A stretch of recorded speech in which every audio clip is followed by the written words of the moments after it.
അതായത് ഞാൻ വന്നേ മുമ്പ് ഇവരുടെ കൂടെ ഉണ്ടായതാ. അന്നെന്ന് വെച്ചാൽ ഈ അലഞ്ചേഴ്സ് പെരേരൊക്കെ ഇട്ട് അറിയാലോ, ഇപ്പൊ ബ്രൈറ്റ് ആയാലും ഭയങ്കര തെറിയ, ബ്രൈറ്റിനൊക്കെ വഴിയിലിട്ട് തെറി പറഞ്ഞ് നശിപ്പിച്ച് കളഞ്ഞതാ. അല്ല ഇവന്ന് എനിക്ക് തോന്നുന്നു അത് കഴിഞ്ഞിട്ട് ഞാൻ കൂടെ സത്യം പറയാ പെരേര ഒരു കാര്യം പറഞ്ഞു. ഞാൻ വന്നപ്പോഴാണ് ഇവർക്ക് ശരിക്കും പറഞ്ഞ പ്രോഗ്രാംസും കാര്യങ്ങളൊക്കെ ഞാനാണ് ആദ്യമേ പിടിക്കാൻ തുടങ്ങിയത്. ഇത് കണ്ട് പിടിക്കാൻ തുടങ്ങി ആർത്തി മൂത്തിട്ട് ഇവന്മാര് വന്നു. ഇപ്പൊ ഈ ബ്രൈറ്റും മറ്റവരൊക്കെ ഞങ്ങൾ പരിപാടി ബർത്ത്ഡേ വിഷ് ചെയ്യണം മറ്റേത് ചെയ്യണം. ഇത് ആദ്യം പിടിക്കാൻ തുടങ്ങിയതും എന്റെ ഇൻസ്റ്റാഗ്രാം വഴിയാണ് ഇവര് മെസ്സേജും കാര്യങ്ങളൊക്കെ ഇട്ട്.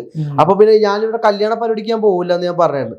അങ്ങനെയാണ് ഇവര് ബ്രൈറ്റ് കല്യാണ പരിപാടിക്കാൻ പോകാറില്ല. എന്നെ കുറെ പേര് വിളിച്ചിട്ടുണ്ട്, ഞാൻ പോകാനായിട്ടാണ്. എനിക്ക് ആരും ഒരു താല്പര്യമില്ല. ഈ കല്യാണം വീട്ടിൽ നമ്മളൊരു വിളിക്കാത്ത ഒരു പരിപാടിക്ക് വിളിച്ചിട്ട് വെച്ചാല് അവിടെ ചെന്ന് നമ്മളവിടെ ചെന്ന് കോമാളിത്തരം കണ്ട് ഡാൻസ് കളിക്കണം പിടിക്കാൻ പറയും. അറിയാമോ? എനിക്കാ ആ പാട്ടോട് അറിയാം. അല്ല അപ്പൊ അങ്ങനെ എന്തെങ്കിലുമൊക്കെ ചെയ്യാലോ. അല്ല എന്നാലും താല്പര്യമില്ല എന്നിട്ടാ, വേറെ ഒന്നുമല്ല. നമ്മളൊരു എന്താ പറയാ, ആ കല്യാണ വീട്ടിൽ പോയിട്ട് ഒരു കോമാളി ഇമേജ് ഓൾറെഡി ആറാട്ടണ്ണൻ അലഞ്ചേഴ്സ് പെരേരയും അത് കാണിക്കുന്നുണ്ട്. കഴിഞ്ഞ ദിവസം കണ്ടില്ല.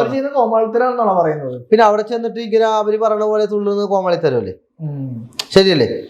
നമ്മളൊരു കല്യാണം വീട്ടിൽ ചെന്ന് ജസ്റ്റ് ഒരു കൈ കൊടുത്ത് പോകാൻ ഞാൻ പഠിച്ചേക്കണ്. അല്ല അവിടെ നിന്നിട്ട് ഇങ്ങനെ കാണിക്കുക അങ്ങനെ കാണിക്കുക, ആ പരിപാടി നമുക്ക് പറ്റൂല. അല്ല ഞാൻ പറയാം, ഞാൻ പെട്ടെന്ന് അതായത് എനിക്ക് തോന്നുന്നു ഇവരെ കൊണ്ട് ചെയ്യിപ്പിക്കുന്നതാണ് ഈ പറയുന്ന ചെയ്യിപ്പിക്കുന്നത്. അപ്പൊ നമ്മളോട് അത് ചെയ്യാൻ പറഞ്ഞാൽ ചെയ്യാൻ പറ്റില്ല. കാരണം എല്ലാവരും ഒരുപോലെ ആയിരിക്കില്ലല്ലോ. അപ്പൊ ഞാൻ പറഞ്ഞു വന്നതെന്ന് വെച്ചിട്ട് ഇപ്പൊ ഈ പെരേര ആറാട്ടണ്ണന്റെ കൂടെ ഉള്ളവരാണ് ഈ ബ്രൈറ്റ് ആയാലും വിനീത് ആയാലും മറ്റേ ഒരുപാട് പേരുണ്ടല്ലോ, അവരൊന്നും വൈറലായിട്ടില്ല. അപ്പൊ ഞാൻ ഇവരുടെ കൂടെ നിന്ന് പെട്ടെന്നാണ് അതായത് അവരെയൊക്കെ ചവിട്ടി ഞാൻ കയറി. അതായത് അവരെക്കാട്ടും കൂടുതൽ വൈറലായത് ഞാനാ. പല കാര്യങ്ങളും ചെയ്ത് കണ്ടന്റും ചെയ്ത് ഞാൻ വൈറലായത്. ബോഡി ഗാർഡ് ആണെന്ന് പറഞ്ഞു. അത് ആദ്യത്തെ വൈറൽ വീഡിയോ അല്ലേ അത്? അതൊരു മീഡിയക്കാരനല്ലേ കൊണ്ട് ചെയ്യിപ്പിച്ചാണ്. അതെ, മറന്നുപോയാ? അല്ല എനിക്കറിയില്ല. മീഡിയക്കാരനെ ചെയ്യിപ്പിച്ചത്. അതായത് പെരേര വരുമ്പോ ഫസ്റ്റ് വീഡിയോ അതാ.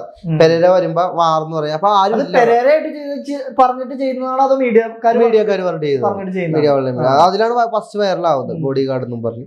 അപ്പൊ താങ്കൾ എനിക്ക് തോന്നുന്നു അഭിലാഷായിട്ട് ഈ പറയുന്ന ബോഡി ഗാർഡാണ് എന്ന് പറഞ്ഞ് ഈ പറഞ്ഞ പെരേരയോടൊപ്പം ഉണ്ടായിരുന്നത്. അതെ അതെ അതെ അതെ. അതിനുശേഷം ആള് പോയതിനു ശേഷം താങ്കളെ കൊണ്ട് ആള് പോയിട്ടൊന്നുമില്ല, ആളിപ്പോഴും ഉണ്ട് കൂടെ. അല്ല എനിക്ക് തോന്നുന്നു ഒരിടയ്ക്ക് മാറി നിന്നിരുന്നല്ലോ. ഒരിടക്ക് മാറി വെച്ചാൽ ഇവര് ഈ പ്രോഗ്രാമിന് മുമ്പ് പെരേരക്ക് പൈസ കിട്ടണല്ലോ.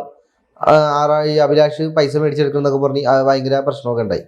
ഞാനെന്ന് വെച്ചാൽ ഒരു വർക്ക് പിടിച്ചു കൊടുത്തു കഴിഞ്ഞാൽ ഒരു 1000 രൂപ മേടിക്കും എന്നല്ലാതെ അതിൽ കൂടുതലൊന്നും ഞാൻ മേടിക്കാറില്ല. പക്ഷെ ഈ കൂടെ ഉള്ളവര് ഭയങ്കരമായിട്ട് 3000 4000 ഒക്കെയാണ് പകുതി പൈസയൊക്കെയാണ് പ്രോഗ്രാമിന് പോകുമ്പോൾ മേടിക്കണം.